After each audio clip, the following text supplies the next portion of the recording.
तो गोस्वामी जी ने कहा, एक घड़ी आधी में पुनियाद, तुलसी संगत साधु की कटे कोटि अपराध।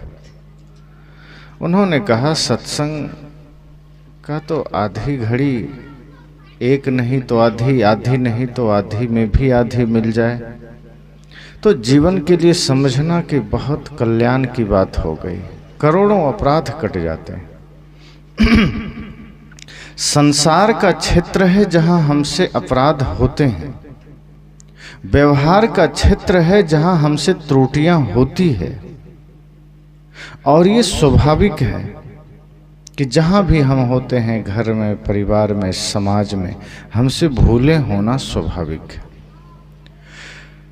परंतु सत्संग में जो समय हमारा बीतता है वहां हमारे अपराध कटते हैं, वहां हमारा पुण्य जागृत होता है। सत्संग में हमें ये पता चलता है कि यह मनुष्य शरीर मिला क्यों है। जो भी शरीर हमारे पास है, सत्संग से यह ज्ञात होता है कि यह शरीर अजर अमर नहीं है। बचपना थी, निकल गई, जवानी आई, निकल रही है, बुढ़ापा आ जाएगी, आ गई। और एक बात ध्यान दीजिए, बचपना आती है चली जाती है, जवानी आती है चली जाती है, परंतु जब बुढ़ापा आती है तो साथ लेकर जाती है, वो अकेले नहीं जाती। इसलिए गोस्वामी जी कहते हैं कि आप अपने समय का सदुपयोग करना चाहते हैं तो ये सोचिए कि हमारा एक एक समय, एक एक क्षण ऐसा बीते जिसमें हम सदैव समाज की सेवा, राष्ट्र की सेवा, माता पिता, गुरु की सेवा कर सकें। वही समय हमारे जीवन के लिए कीमती है, जो समय, जो शक्ति, जो सांस हमारी सेवा में बीते। जिन सांसों के द्वारा हमने सिर्फ अपना ही काम किया है, वे सांसें व्यर्थ हो गई, उसका कोई खास महत्व नहीं हुआ। और यदि हमने अपने समय, अपने शक्ति का प्रयोग किसी के कल्याण में किया है, किसी लाचार की सेवा में किया है, तो समझना कि शक्ति सार्थक हुई। आप देखिए कई जगह लोग अज्ञानता करते हैं, कोई ठेला पर कोई सामान बेच रहा हो, हम अपनी शक्ति वहां दिखाने लगते हैं। 100 रुपये का सामान है, उससे हम छूट करवा के 90 में लेना चाहते हैं। कोई चाय बेच रहा है, हम उससे छूट करवाना चाहते हैं। कोई फुटपाथ पर चप्पल बेच रहा है, वहां हम रौब दिखाते हैं। रिक्शे वाले से हम झगड़ा कर लेते हैं, 20 रुपया क्यों, हम 10 ही देंगे। लेकिन वही आदमी शहर में ओला बुक करता है, जितना बिल उठा पूरा देता है। वही आदमी मॉल में जाता है, जितना बिल है वो पूरा का पूरा देकर आता है, पूछता भी नहीं है कि ये फालतू बीच में क्या क्या जोड़ रखा है। हम अपनी शक्ति का दुरुपयोग करते हैं, हम अपनी समझदारी का दुरुपयोग करते हैं। हमारे पास ज्ञान है, हम अपने ज्ञान का प्रयोग समाज उत्थान में नहीं करते हैं। हमारे पास बल है, हम अपना बल निर्बल के सहायता के लिए नहीं करते हैं। हमारे पास शिक्षा है, हम अपनी शिक्षा का प्रयोग निरक्षर को पढ़ाने में नहीं करते। अगर शिक्षा है तो हम आज देख सकते हैं शिक्षा का कितना दुरुपयोग हो रहा है। एक तो शिक्षा बेची जा रही, ऊपर से न्यायालयों में देखो, कोर्ट में देखो, शिक्षित आदमी किस तरह से पाप का समर्थन करता है, किस तरह से निर्दोष आदमी को भी दंड देने का काम करता है। संत कहते हैं अगर आपके पास शक्ति है, अगर आपके पास सामर्थ्य है, धन है, आपके पास ज्ञान है, तो सोचना कि ये आपको मिला है समाज की सेवा के लिए, ये आपको मिला है प्राणी मात्र की सेवा के लिए। ये सत्संग हमें यही शिक्षा देता है। सत्संग अपने आप में सिर्फ एक जागृत स्थल है जहां हम जागते हैं। अब ये सवाल होगा तो क्या हम सोए हुए? अगर सत्संग में ही जागते हैं तो क्या हम सोए हैं? निश्चय ही हम सोए हैं। सोया हुआ होना क्या है? सोने का अर्थ क्या है? अगर साहब ने कहा है कि समाज सोया हुआ है तो इसका अर्थ क्या है? यदि हम बेहोशी में जी रहे हैं, अगर हम लाचारी में जी रहे हैं, यदि हम क्रोध में, हिंसा में जी रहे हैं, ये सोया हुआ होना ही तो है। जागरण का मतलब है जब हमारे जीवन में प्रेम की धारा बहे। जागरण का मतलब है जब हमारे हृदय में अहिंसा की धारा बहे, करुणा की धारा बहे, दया की धारा बहे, भक्ति का दीप जले। अभी हम सोए हुए ही तो हैं। सोए हैं इसलिए भाई से विवाद कर लेते हैं, सोए हुए हैं इसलिए सास बहू के झगड़े हो जाते हैं, सोए हुए हैं इसलिए नशा दुर्व्यसन कर लेते हैं। एक सोया हुआ आदमी ही शराब पी सकता है, एक सोया हुआ आदमी ही मांसाहार ग्रहण कर सकता है, एक सोया हुआ आदमी ही भाई से झगड़ा कर सकता है, एक सोया हुआ आदमी ही जीवों को सता सकता है। साहब कहते हैं सोया हुआ वो नहीं है जिसकी आंखें बंद है, सोया हुआ वो है जिसकी आंखें खुली है, फिर भी वो सत्य को नहीं जान रहा है, फिर भी वो गलत ही कर रहा है, वही आदमी सोया हुआ है। और ये सत्संग हमें इसी नींद से जगाता है। जिस गहरी मूर्छा में हमारा जीवन है, ये सत्संग हमें उससे जगाता है, हमें ये बोध कराता है कि मनुष्य जीवन साधारण नहीं है। इसे साधारण समझकर यूं ही गंवाते मत चले जाइए कि धरती पर आए जीते चले जा रहे हैं, खेला खाया कमाया, और अंत में जब शरीर लाचार हो गया, सांसें कमजोर हो गई, हाथ पांव हिलने डुलने लगे, कांपने लगे, आंखों से दिखाई देना कम हुआ, मृत्यु समय निकट आ गया, अब सोच रहे हैं अब भजन कर लें, और तब तक समय निकल चुका होता है, हम कुछ नहीं कर पाते। और जो हमने किया होता है, जो काम हमने संसार के लिए किया होता है, वो सब एक एक करके छूटता चला जाता है, साथ कुछ भी नहीं होता।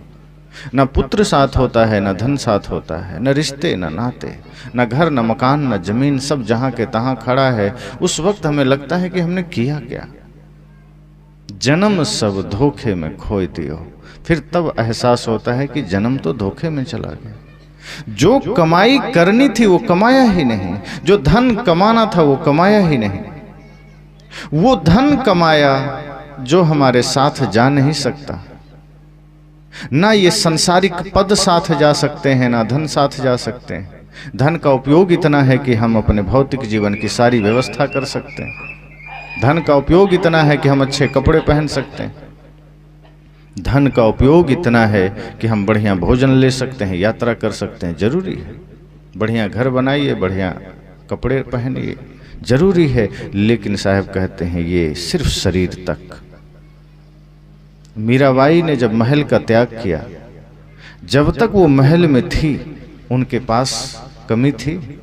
राजा की बेटी है, राजा की पत्नी है, सोना चांदी से भरा हुआ उनका दरबार है, हाथी घोड़े हजारों की संख्या में है, राजसी वस्त्र है, रेशमी वस्त्र है। लेकिन तब तक उन्होंने ये नहीं कहा कि पायो जी मैंने राम रतन धन पायो। जब पास में सारी संपदा है बाहर की, जब पास में धन है, दौलत है, तब कभी कहा ही नहीं कि मैंने राम का धन पाया। जिस दिन उन्होंने गृह त्याग कर दिया, जिस दिन सोने चांदी का त्याग कर दिया, हाथी घोड़े का त्याग कर दिया, रेशमी वस्त्र का त्याग कर दिया, और जब शरीर पर फकीरी धारण किया, तब क्या कहा? पायो जी मैंने राम रतन धन पायो, वस्तु अमौलिक दी मेरे सतगुरु, वस्तु अमौलिक दी मेरे सतगुरु, कृपा कर अपनायो, पायो जी मैंने राम रतन धन पायो।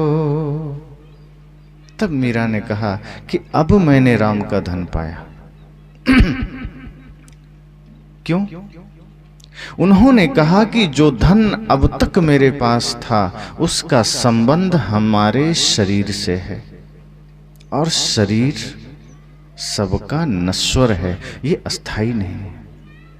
लेकिन अब गुरु ने जो मुझे धन का पता बताया है, अब गुरु ने जिस राम के धन का पता मुझे बताया, वो धन कभी छूटेगा नहीं।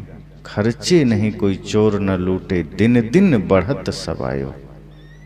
कहा ये धन ही ऐसा है, जिस दिन भक्ति जीवन में आ जाए वो भक्ति कभी खत्म नहीं होती। भक्ति जिसके जीवन में आ गई वो व्यक्ति अमर हो जाता है। धन पाकर कोई अमर नहीं हुआ, पद से कोई अमर नहीं हुआ, लेकिन जिसने प्रेम को धारण किया, मीरा अमर हो गई, माता शबरी अमर हो गई।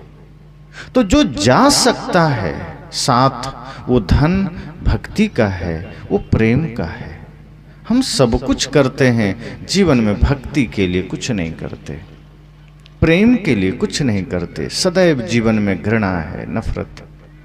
जब भी दो आदमी इकट्ठा होता है, किसी की निंदा शुरू हो गई, किसी की शिकायत शुरू हो गई, किसी की चुगली शुरू हो गई, किसी की बुराइयों के साथ हमारी शुरुआत होती है। कहीं भी हम बैठते हैं तो आत्मनिरीक्षण नहीं करते, अपनी समीक्षा नहीं करते। संत कहते हैं जब भी आप बैठिए एकांत, अपनी समीक्षा कीजिए, दूसरे की मत करिए। दूसरा आदमी क्रोधी है, कामी है, लालची है, इससे आपको कोई फर्क नहीं पड़ने वाला। अगर आपने सोचा भी दूसरे के बारे में तो आपका मन ही तो खराब होगा, उससे दूसरे को क्या फर्क पड़ जाएगा। अगर हम एक चोर को चोर ही कह रहे हैं तो चोर है ही, हमारा मन भी चोर के प्रति खराब हुआ तो नुकसान तो अपना हुआ। साहब कहते हैं अपनी समीक्षा करिए कि हमारा मन क्या कर रहा है, हमारा विचार कैसा है, हमारा आचरण कैसा है। अगर अपने भीतर कोई त्रुटि नजर आए उसे मिटाइए, वो आपका धन है, वही आपकी दौलत है। इसलिए सत्संग हमें जगाता है, सत्संग हमारे भीतर जागृति प्रदान करता है। इसलिए जगह जगह लोग जागरण करते हैं, वो जागरण झूठे हैं। ये सत्संग में जब हम जागते हैं, ये जागरण सच्चा हो जाता है। हम दूसरों को जगाते हैं। साहब कहते हैं स्वयं को जगाइए। जब हमारा चित्त जागेगा, हमारा मन जागेगा तो बेहोशी हटेगी, फिर कुछ भी हम गलत नहीं कर सकते। और गलत करने के लिए नींद जरूरी है, मूर्छा जरूरी है, बेहोशी जरूरी है। एक आदमी जब क्रोध करता है, आप देखिए, आपका भी अनुभव होगा, कभी आपने क्रोध किया हो, ध्यान होगा, बाद में आपको लगता है ओह मैं क्रोध करना नहीं चाहता था, पता नहीं कैसे हो गया। कभी आपने गाली दी होगी, अचानक मुख से गाली निकल जाए, बाद में आपको एहसास होता है मैं गाली देना नहीं चाहता था, अचानक निकल गया। साहब कहते हैं वही वो क्षण जिस समय आप नियंत्रण में नहीं थे, आप जागे हुए नहीं थे, गाली निकल गई। जिस क्षण आप बेहोशी में थे, क्रोध निकल गया। आपका नियंत्रण आप पर नहीं था, इसलिए आपके भीतर से क्रोध बाहर आ गया। वो था भीतर, जो भीतर है वही बाहर आता है। गाली थी भीतर, वो बाहर आ गई, जो रहेगी ही नहीं वो कहां से निकलेगी। तो वो जो कुछ क्षण की अवस्था होती है, मूर्छा की अवस्था, बेहोशी की अवस्था, उसमें हमसे त्रुटियां होने की संभावना होती है। हम उसी समय बुरा करते हैं और फिर हमारी पहचान बिगड़ती चली जाती है। इसलिए संत कहते हैं ये सत्संग जागृत केंद्र है, ये सत्संग परिवर्तन केंद्र है। यहाँ हम परिवर्तित होते हैं, यहाँ हमारा जीवन बदलता है, यहाँ हमारा मन बदलता है। यहाँ हम पुराने मन लेकर आते हैं और हमारा मन नया होता है। नया इस संबंध में कि फिर कल तक जो हम सोचते थे किसी के बारे में, कल तक जो हमारे विचार होते थे, वो विचार बदल जाते हैं। फिर हम जगत को दूसरे तरीके से देखने लगते हैं। फिर हम सिर्फ अपने लिए नहीं जीते हैं। फिर जिस माँ के लिए हमारे हृदय में सम्मान नहीं था, सम्मान जागृत हो जाता है। जिस पिता के लिए सम्मान नहीं था, वो सम्मान जागृत हो जाता है। आज पढ़े लिखे बच्चे क्या करते हैं? जिनके पास धर्म और सत्संग का ज्ञान नहीं है, गुरु का सानिध्य नहीं है, ऐसे पढ़े लिखे बच्चे उच्च शिक्षा प्राप्त कर रहे बच्चे जब नौकरी कर लेते हैं, धीरे धीरे माता पिता से दूर हो जाते हैं। और एक समय ऐसा आता है, जिस माता पिता ने बड़े ही अरमानों से पाला, सारी शक्ति लगा दी, एक समय ऐसा आता है जब बच्चे की आवश्यकता उनको होती है कि बेटा बहू साथ रहें, तब वो बेटा बहू कहीं बाहर किसी शहर में नौकरी कर रहा होता है और बूढ़े माँ बाप घर में आंसू बहा रहे होते। और जब बहुत कुछ ज़्यादा हो गया, बच्चे थोड़े नालायक निकल गए, तो वृद्धाश्रम खुले हैं, जगह जगह पहुंचा देता है। फिर वो बूढ़े माँ बाप की आंखों में सिवाय आंसू के कुछ भी नहीं होता कि यही मेरी कमाई है। क्या इसलिए ही बच्चे को पाला? क्या इसलिए ही बच्चे की परवरिश की? क्या मिला? फिर आपने जो सपना देखा था कि मेरा बच्चा श्रवण कुमार बनेगा, वो बनता नहीं है, वो मेघनाद बन जाता है। फिर आपका बच्चा श्रवण कुमार नहीं बनता। आप सोचते हैं मेरा बेटा 4 धाम की यात्रा कराएगा, बुढ़ापे में वो 4 धाम की यात्रा तो नहीं कराता, वृद्धाश्रम की यात्रा पर जरूर भेज देता है। क्योंकि हमने परवरिश ऐसी ही दी, क्योंकि हमने वो दिव्यता उसके भीतर प्रस्तुत नहीं किया। आज समाज में शिक्षा का जोर है, होना चाहिए, पर उस शिक्षा के साथ साथ अगर संस्कार न दिए गए, उस शिक्षा के साथ साथ अगर उसे धर्म की शिक्षा न दी गई, तो न कोई श्रवण कुमार आपके घर में होगा, न कोई भगत सिंह होगा, न कोई कृष्ण जैसी संतान होगी। एक माँ की इच्छा होती है मेरा बेटा भी कृष्ण बने, उनके जैसा प्रसिद्ध हो, राम बने। ध्यान देना, राम उनके घर में ही जन्म लेता है जो माँ खुद कौशल्या बनती है। राम का आगमन वहाँ नहीं होता जहाँ मंथरा बैठी है, राम का आगमन होता है जहाँ खुद माताएं कौशल्या बन सके। कृष्ण का आगमन वहाँ होता है जहाँ माताएं देवकी या यशोदा बन सके। ये सत्संग आपको वही मातृत्व प्रदान करता है कि आप जानिए, अपने भीतर एक जागृति लाइए। अगर हम बेहोश हैं तो हमारी संतति बिगड़ेगी, हमारी आने वाली पीढ़ियां बिगड़ेगी, फिर ये अराजकताएं बढ़ेगी, फिर समाज में विध्वंस बढ़ेगा, फिर अपना ही अपने का दुश्मन होगा। फिर आप जहां देखेंगे अत्याचार ही अत्याचार नजर आएगा। अपने ही पड़ोसी से पड़ोसी को दुश्मनी होगी, अपने ही भाई भाई का दुश्मन होगा, अपने ही लोगों से हम भयभीत होंगे। और फिर आप देखिए, आज जहां भी न्यूज़पेपर आते हैं, अखबार, क्या छपता है? जंगल सा दृश्य हो गया, बाजार देखिए है खून से सना हुआ, अखबार देखिए। आईने में आएगी तस्वीर आपकी, एक बार नहीं चाहे 100 बार देखिए। जैसा चेहरा हमने स्वयं का बनाया है, आईने में वही आएगा, कोई दूसरा नहीं आएगा। जो चरित्र हमने स्वयं का बनाया है वही आएगा आईने में, वही आएगा समाज में। इसलिए आज जिन भी परिस्थितियों से हमारा जीवन गुजरता है, समाज गुजरता है, उसका उत्तरदायित्व कोई दूसरा नहीं है, किसी दूसरे देश के लोग नहीं हैं।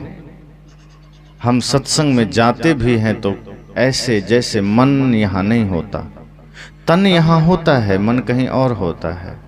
सत्संग में हमारा शरीर बैठा होता है, मन कहीं बाजार में है, कहीं घर में है, कहीं दुकान में। और बाद में इसका परिणाम क्या होता है? जब कोई पूछते हैं कि सत्संग में तुमने क्या सुना, तो हम कहते हैं बैठे तो थे, पूरा ध्यान नहीं, हमारी चेतना वहाँ नहीं होती।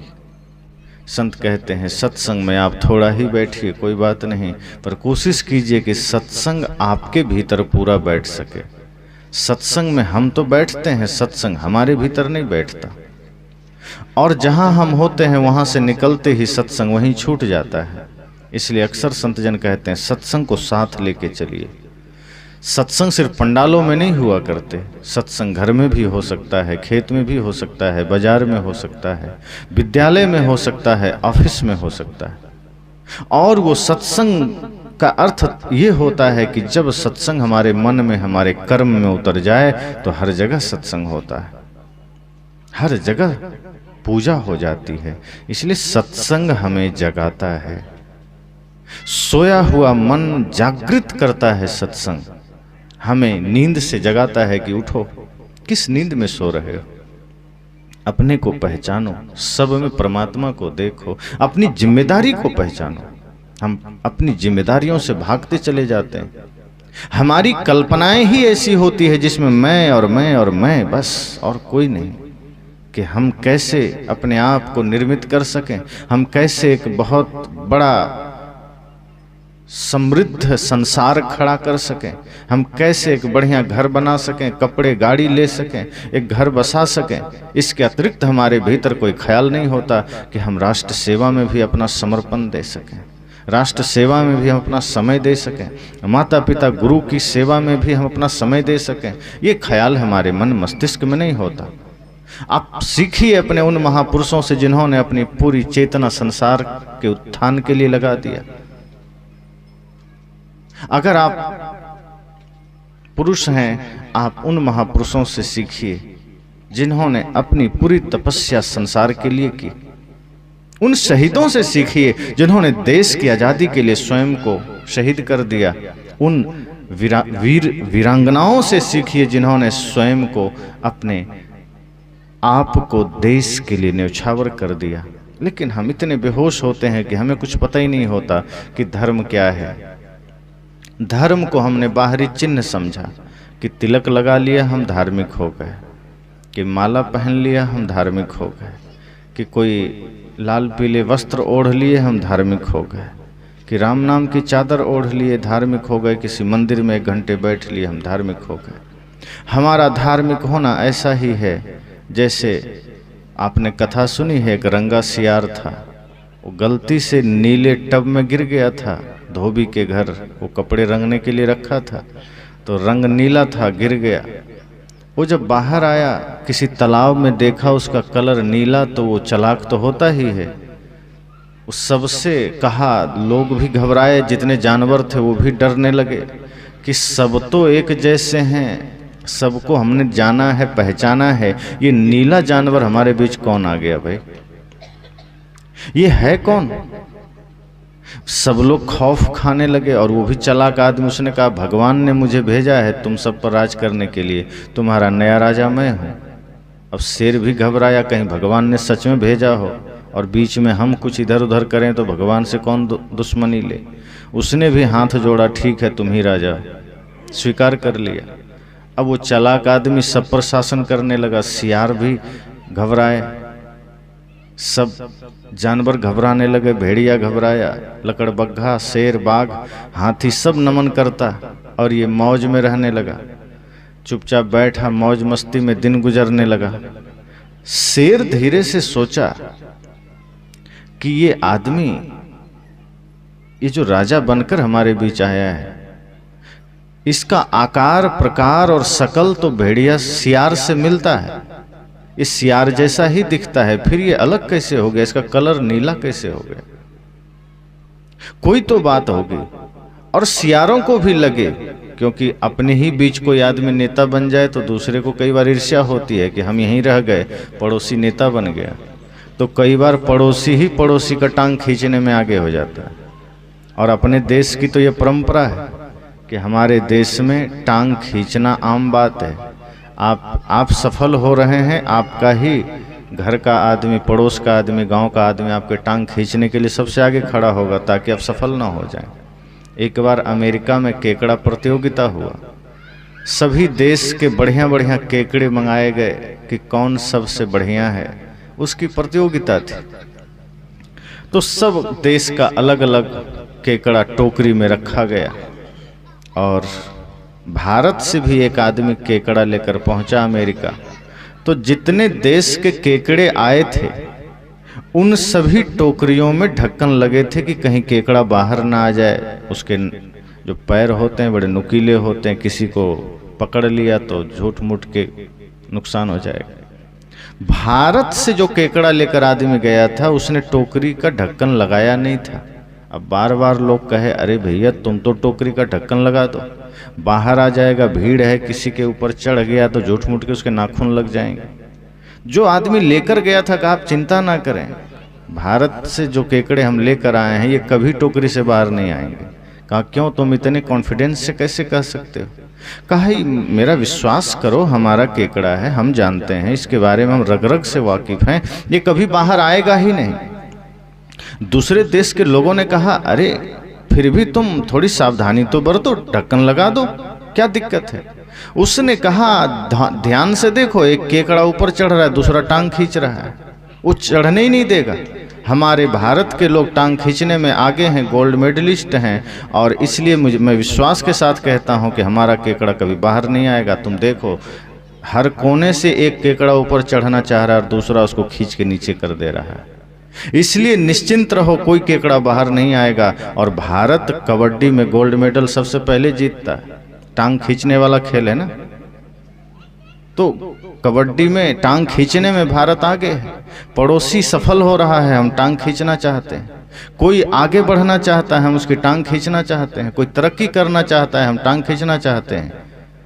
यही हमारे जीवन की समस्या है, हम दूसरों के लिए उदार नहीं हो पाते हैं। हमारे भीतर ये भाव नहीं होता कि हमारा पड़ोसी भी सफल हो गया तो हमें आनंद आ जाए। हम दूसरों में भाव नहीं कर पाते कि उसमें भी वही परमात्मा है। हम नफरत पाल लेते हैं, घृणा पाल लेते हैं, हम विद्वेष पाल लेते हैं। हमारे भीतर दूसरों की असफलता की कामना होती। हम मंदिर भी जाते हैं तो भगवान से प्रार्थना ये थोड़े करते हैं कि मुझे धन दे दो और संसार को भी खुश रखो। हम मंदिर में भी खड़े होते हैं तो यही कहते हैं ओम जय जगदीश हरे, और घर में धन लक्ष्मी बढ़े और पड़ोसी नरक में मरे। हमारी कामना यही होती है, हमारा मकान 2 मंजिला हो जाए और पड़ोसी के झोपड़ी में भी आग लग जाए, सफल ना हो सके।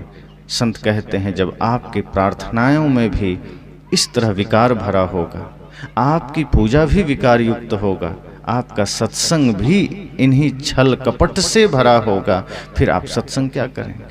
सत्संग सिर्फ यहाँ ही नहीं होता, सत्संग आपके घर में भी होना चाहिए, सत्संग आपके बाजार में भी होना चाहिए। और वो सत्संग है कर्म की, मन की पवित्रता। जब हमारा मन पवित्र हो, सदगुरु कबीर तो कहते हैं अगर मन पवित्र हो तो आप घर के आंगन में सड़क पर भी झाड़ू लगाएंगे तो पूजा से कम नहीं। अगर मन निर्मल है तो आप अगर भोजन बनाएंगे वो भोजन भी किसी प्रसाद से कम नहीं। सत्संग के भोजन को प्रसाद क्यों कहा जाता है? क्योंकि यहाँ जो भोजन बनता है उसमें प्रेम है, भक्ति है, श्रद्धा है। अगर इसी भाव से आप घर में भोजन बनाइए तो आपका घर का भोजन भी किसी प्रसाद से कम थोड़े। वहाँ हम खिन्नता में बनाते हैं, द्वेष में बना रहे हैं। पति ने कुछ कह दिया, मन में खिन्नता है, गुस्से में भोजन बना रहे हैं। या सास से झगड़ा हो गया, मन नहीं है, अनमने भाव से भोजन बना रहे हैं, मूर्छा में बना रहे हैं। तो कभी नमक ज़्यादा हो जाएगा, कभी कंकड़ मिल जाएंगे, कभी कुछ कोई रोटी जल जाएगी। और ये जो बाहरी क्रिया होगी सो होगी। अगर हमने खिन्नता में बनाया, क्रोध में बनाया, फिर वो भोजन विष हो जाता है। फिर जो भी व्यक्ति वो भोजन ग्रहण करेगा वो हलचल में आ जाएगा, उस पर प्रभाव पड़ेगा।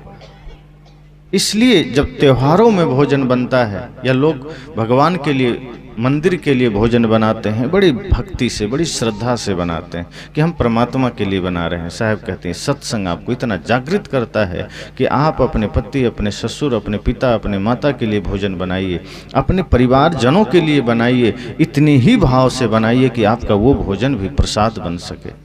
सत्संग आपको कदम कदम पर जागृत करता है। सत्संग का मतलब ये नहीं कि पंडाल के बंद पंडाल में हमने जो सुना वो सत्संग हो गया। यहाँ हमने सिर्फ थोड़ा सा जाना है, इसको जीना तो घर में है। यहाँ हमने सिर्फ थोड़ा सा जाना है, सुना है, इस पर चलना तो हमें बाहर ही है। कि यहाँ हमने जान लिया, मीठी वाणी बोलिए मन का आपा खोए, और घर में गए कड़वी वाणी बोलने लगे। यहाँ हमने जाना मीठी वाणी बोलनी है, घर में आप बोलना शुरू कर दीजिए। यहाँ हमने जाना मधुर वचन है औषधि, उस मधुर वचन का प्रयोग तो करिए। यहाँ हम तो बहुत कुछ जान लेते हैं कि सांच बराबर तप नहीं, और घर गए तो कहीं झूठ के से ज़्यादा हम आगे बढ़ ही नहीं पाते। कदम कदम पर झूठ बोले जा रहे हैं, कहाँ से तप होगा। साहब कहते हैं ये सत्संग आपको जगाता है, ये जागरण केंद्र है, ये हमारे जीवन को बदलता है, ये हमें आदमी बनाता है। अब लोग सोचेंगे मैं तो आदमी हूं ही। साहब कहते हैं नहीं, सकल आदमी का है, अक्ल नहीं है। आदमी वो है जिसके भीतर आदमियत है, इंसानियत है, जिसके हृदय में करुणा है, प्रेम है, वो आदमी है। जो माँ का सम्मान करे, माँ की सेवा करे, जो पिता का सम्मान करे, जो गुरु का सम्मान करे, सेवा करे, जो समाज की सेवा करे, वो इंसान है। जो अभक्ष्य भोजन से दूर रहे, जो नशा से दूर है, वो इंसान है। जो व्यक्ति मांस खा रहा है, मदिरा पी रहा है, जो व्यक्ति गुरु का अपमान कर रहा है, माता पिता का अपमान कर रहा है, वो इंसान तो नहीं हो, तो राक्षस होगा। पहले हम लोग सुनते थे ना कि राक्षस होते थे, तो उसकी पहचान क्या होती थी? लोग कहते हैं नाखून बड़े होते थे, आंख बड़े होते थे, हाथ बड़े होते थे, शरीर 10-15 फीट का होता था। लेकिन उसका कर्म क्या होता था? नाखून बड़े छोटे से मतलब नहीं। आज नाखून तो आज भी लोग बड़े कर लेते हैं। बहुत से लोगों को देखिए, नाखून 1-1, 2-2 इंच का तो आज भी लोग करते हैं। तो इसका क्या मतलब? कर्म से बताया गया कि कर्म किसका कैसा है। नाखून तो आज भी बड़े हो जाएंगे, और करते हैं, पुरुष भी करते हैं, नारियां भी नाखून बढ़ाती। कई बार मैं समझ नहीं पाता हूं कि नाखून बढ़ाने के पीछे का विज्ञान क्या है। एक जीव होता है जानवर, भालू, उसके नाखून बड़े बड़े होते हैं, तो हमला करने के लिए नाखून बड़े करते हैं। आदमी को नाखून बड़ा करने का क्या औचित्य समझ में नहीं आता। वस्तुतः कई बार अपने से ही अपना आंख नाक कान में इससे घायल भी आदमी हो जाता है, और गंदगी भी जमती है। तो राक्षसों की पहचान किस बात से थी? कर्म से। जिन जिन राक्षसों का आप नाम जानते हैं, उसको हम राक्षस क्यों कहते हैं? क्योंकि वो मदिरा पीता था, मांस खाता था, गुरु का अपमान किया, पत्नी का अपमान किया, माता पिता का अपमान किया, समाज के साथ वो संबंध बना के नहीं रखता था।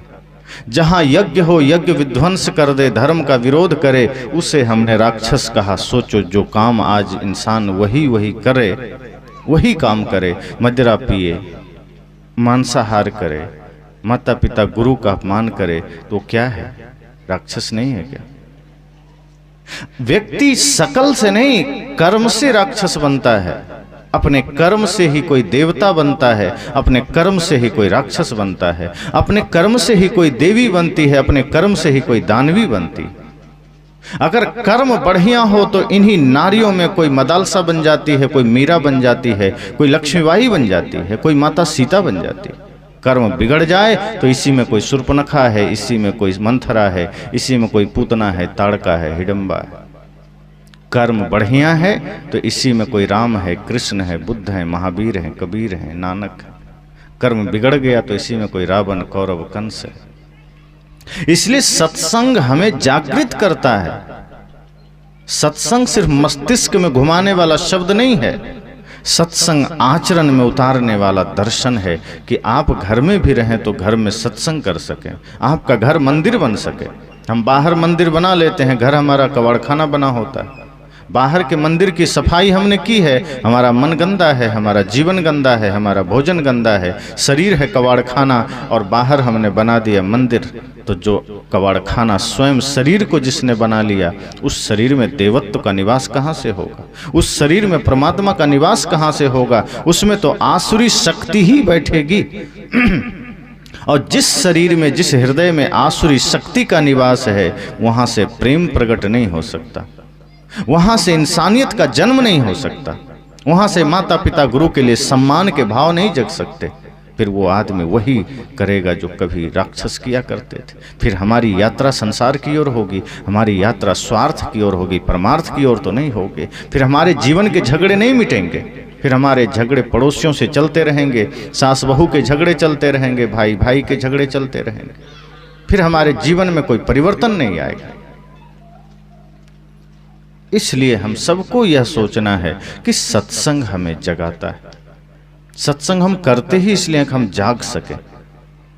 सोए बहुत हुए अब जाग, संत कहते हैं कि हम मोह की नींद में सोए हैं, अज्ञानता की नींद में सोए हैं, अब तो जागो। इस शरीर जागने के लिए मिला है। आप देखिए अन्य जीवों को, वो कुछ नहीं कर सकते, वो सीमित हैं, वो भोग पा रहे हैं, जब हम इस शरीर में कर्म गलत करते हैं, जब हम मनुष्य शरीर में पाप पर पाप किए चले जाते हैं, और जब हम कोई पुण्य नहीं करते हैं, तो अगला जन्म हमें फिर अन्य किसी जीव जंतु में जाना पड़ता है। क्योंकि मनुष्य के अलावा जितना भी जोनी है, जितना भी खानी है, वो सब हमारे कर्मफल भोगने के लिए है। और हम इतना ज़्यादा पाप इस जीवन में कर लेते हैं कि उन सारे पापों की सज़ा यहाँ तो भोगते ही हैं, उसके अनुरूप दूसरा जन्म हमको वही मिलता है, वहाँ भी हम दंड पाते हैं और भोगते हैं। इसलिए मनुष्य शरीर गंवाने के लिए नहीं मिला है। मनुष्य शरीर सिर्फ संसार के पीछे भागने के लिए नहीं मिला है। मनुष्य शरीर इसलिए मिला है कि हम इस जन्म में आके हम धर्म भक्ति पुण्य कर सकें, धर्म का काम कर सकें, परमार्थ कर सकें, पुण्य अर्जित कर सकें। कुत्ता को हम कितना भी ज्ञान देंगे वो सत्संगी नहीं बन पाएगा, उसके पास कोई संभावना नहीं। बिल्ली को हम यहाँ बैठा दें और 7 दिन तक गीता का ज्ञान सुनाएं, 8वें दिन अगर उसको खोलेंगे वो चूहा पर एक बार में झपट्टा मारेगी, तो कोई फर्क नहीं पड़ता कि हमने गीता सुना है। क्यों? क्योंकि वो भोग भूमिका में है, वो बदल नहीं सकता। कुत्ता नहीं बदल सकता, गाय नहीं बदल सकती। गाय को आप ज्ञान नहीं दिए, आपने कोई उसको उपदेश नहीं दिया है, गाय ने किसी गुरु से माला नहीं लिया, लेकिन फिर भी मांस खाती है? नहीं खाती। गाय मांसाहार नहीं करती, नशा नहीं करती, कहीं सत्संग में नहीं गई है। प्रकृति ने उसको वैसा बनाया है, वैसी ही है। उसने कभी कोई कुसंग के वजह से सीखा नहीं। आप उसको भोजन देना बंद कर दें, सामने मांस रख दें, मर जाएगी, नहीं खाएगी, क्योंकि प्राकृतिक रूप से धर्म पर है। लेकिन शेर को आप दाल भात सब्जी ले जाके दे दें, नहीं खाएगा, मर जाएगा, नहीं खाएगा। उसको प्रकृति ने मांस के लिए ही बनाया है। तो सत्संग हमें जगाता है, और अगर हमने स्वयं को जगा लिया, स्वयं को होश में लाया, तो पता चलेगा इस संसार तो बहुत विराट है। यहाँ हम जो कुछ भी बाहर करेंगे उसका कोई मतलब नहीं है। बड़े बड़े धनपति आए चले गए। सदगुरु कबीर का ये नहीं कहना है कि आप दरिद्र बने रहें, आपके पास धन हो, संपदा हो, आपके पास सब कुछ हो, लेकिन ये ध्यान रखिए कि वो अस्थाई नहीं है। साहेब सिर्फ जगाना चाहते हैं कि बाहर आप इकट्ठा करिए, अंबानी बन जाइए, टाटा बिड़ला बन जाइए, लेकिन ये बात कभी भूलिए मत कि वो अस्थाई नहीं है। जिस शरीर के लिए आपने जोड़ा है, ये शरीर अस्थाई नहीं। व्यवहार की दृष्टि से सोचिए कि सब मेरा है, घर परिवार मेरा है, जमीन मेरी है, लेकिन जब आंखें बंद करिए तो एक ही ख्याल मन में लाइए कि यह शरीर मेरा नहीं, शरीर भी मेरा नहीं, तो बाकी मेरा कैसे हो? ज्यादा आवाज जा रही है, धीरे बोलें। अच्छा, उनको स्पीकर के पास बैठाइए कुर्सी लगा के। तो कोई बात नहीं, अवस्था है। और बूढ़ी माता जीवन भर तो सुनी है, अब कितना सुनोगी? अब तो प्रकृति ने विराम दिया है कि अब अपने को सुनो। इस अवस्था में यही होता है, शरीर की अवस्था ऐसी। अवस्था ढलती जाएगी, एक एक अंग की शक्ति कम होती जाएगी। अभी जब हमारे पास शक्ति है, अभी जब हमारे पास कान सही हैं, तो हम सुनने को राजी नहीं। बूढ़ी माता से सीखिए। अब उनकी अवस्था ढली है, अब वो सत्संग सुनना चाह रहे हैं, ज्ञान सुनना चाह रहे हैं, प्रकृति ने शक्ति ही छीन लिया है। इसी तरह आंखों की रोशनी चली जाएगी, पैर लड़खड़ाएंगे। किसी ने कहा कि इस दुनिया का सबसे बड़ा विश्वविद्यालय कौन है, सबसे बड़ा शास्त्र कौन है? संत ने ऐसे ही वृद्ध की तरफ इशारा किया कि दुनिया का सबसे बड़ा विश्वविद्यालय ऐसे ही वृद्ध वृद्धाएं हैं, जो आपको जीवंत शिक्षा दे रहे हैं कि जो भी करना है जवानी में कर लेना, बुढ़ापा आएगी सुनना कठिन होगा, बुढ़ापा आएगी चलना कठिन होगा, बुढ़ापा आएगी देखना कठिन होगा। इसलिए ये जो धर्म का काम है, इसको बुढ़ापे पर मत टाल देना। आप सारे संसार के काम जवानी में करते हो, सत्संग बुढ़ापे में टाल दिया। जो जवानी में ही करना था, जिसको इसी क्षण करना था, उसे कल पर टाल दिया, और जिसे कम भी करेंगे तो चलेगा, उसे आज ही करने जा रहे हैं। इसलिए सत्संग का अर्थ है कि हम सत्य का संग कर सकें, प्रेम का संग कर सकें, अहिंसा जीवन में धारण कर सकें। सत्संग सिर्फ हमारे भीतर में एक ज्ञान दीप जलाता है। जैसे सूरज उदय होता है तो सारा अंधकार मिट जाता है, ऐसे ही जब सत्संग हमारे हृदय में जागृत होता है तो हमारे भीतर का सारा किंतु परंतु खत्म हो जाता है, सारे आडंबर खत्म हो जाते हैं, सारे प्रपंच खत्म हो जाते हैं। फिर हम जगत को सही सही देखने लगते हैं, फिर हमें सब कुछ सही सही नजर आने लगता है कि थोड़े दिन का जीवन है और हम तैयारी ऐसा कर रहे हैं जैसे हम करोड़ों साल यहीं रहेंगे। थोड़ा ही जीवन हो, 100 वर्ष की आयु मिले कोई जरूरी नहीं है कि सबको मिल जाएगा। लोग कहते हैं जो अच्छा कर्म करता है आयु लंबी हो जाती। भगत सिंह 23 वर्ष ही जिए, काहे नहीं 100 वर्ष जिए।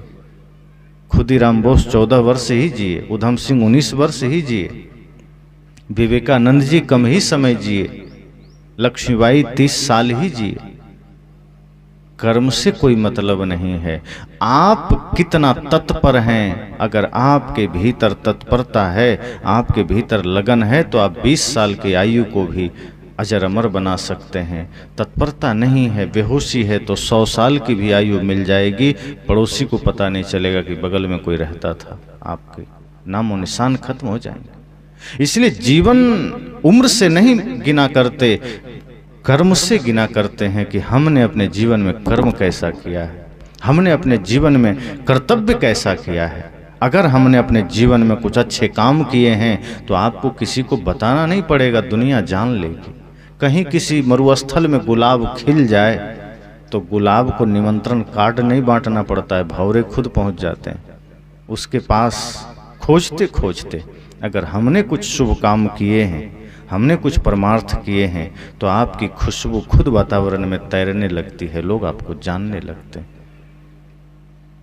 अगर हमने बनावटी जीवन जिया है, बाहरी, मात्र बाहरी, जैसे आर्टिफिशियल फूल होते हैं जो सामने लगे, दिखते खूबसूरत हैं पर इसमें भंवरे कभी नहीं आएंगे। आदमी एक बार धोखा खा जाए पर भंवरों को धोखा नहीं होगा। आप यहाँ कितने भी कीमती कागज के और प्लास्टिक के फूल लगा दें, भंवरे आएंगे क्या? उनको पता है कि ये मेरे लायक नहीं है, इसमें मेरा कोई रस नहीं, ये सिर्फ आंखों के लिए है, खूबसूरत दिखेगा। और आदमी भूलता ही है, लेकिन जानवर कभी नहीं भूलता। इसलिए जो करना है इसी क्षण, इसी समय में करना है। यही समय उपयुक्त है। कल को किसने देखा है? कल का पता है किसी को? किसी को पता नहीं। कल क्या होगा कोई जानता नहीं। इसलिए संसार का काम करिए, लेकिन धर्म का काम, परमार्थ का काम, पुण्य का काम कल पर मत टालिए। इसलिए सत्संग हमें जगाता है। आज के इस सत्र में यही मंगल कामना कि हम सब सत्संग के वास्तविक अर्थ को समझ सकें और कोशिश करें कि सत्संग के द्वारा हम अपने अपने जीवन में परमार्थ को स्वीकार करेंगे। परमार्थ का अर्थ होता है वह सेवा, वह कर्तव्य, वह प्रयोजन जिसमें सिर्फ अपना हित ना हो, जिसमें समाज का हित हो, राष्ट्र का हित हो, जिसमें प्राणी मात्र के प्रति सेवा का भाव हो, वही परमार्थ है। और स्वार्थ होता है वह काम, वह कर्तव्य जो सिर्फ अपने लिए किया जाए, जिसमें सिर्फ अपना हित हो, और वह काम जो सिर्फ संसार का काम है, छूट जाएगा, साथ नहीं जाएगा।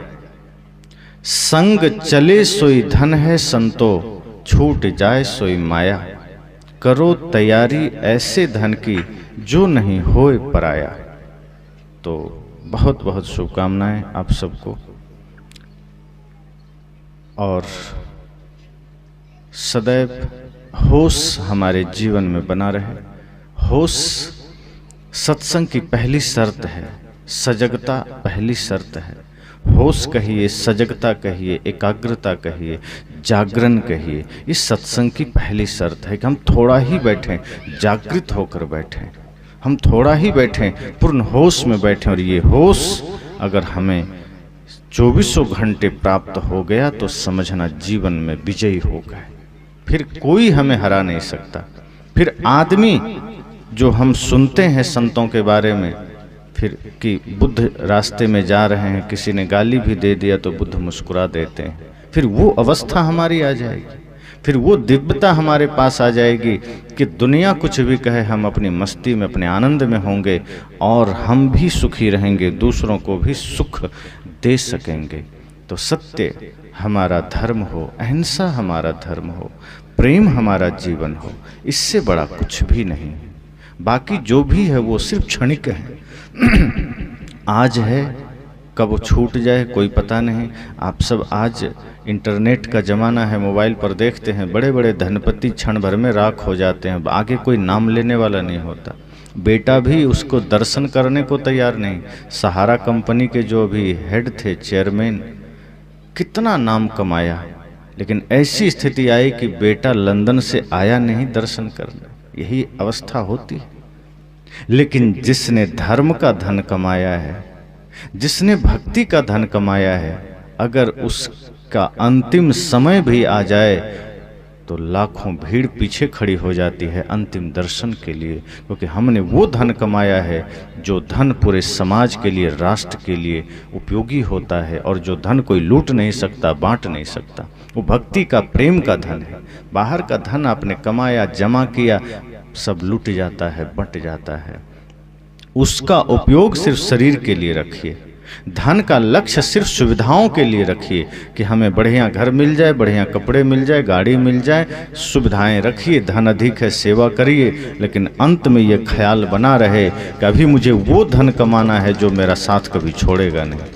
अभी मुझे वो प्रेम और भक्ति, सत्य का धन कमाना है। अभी मुझे वो मानवता का धन कमाना है जो हम जहाँ जहाँ जाएंगे, जिस जिस जन्म में रहेंगे, ये धन हमारे साथ रहेगा। धन बाहर का नहीं जा सकता, धर्म का धन साथ जा सकता है। इसलिए साहब ने कहा, बने जो कुछ धर्म कर ले, यही एक साथ जाएगा। बस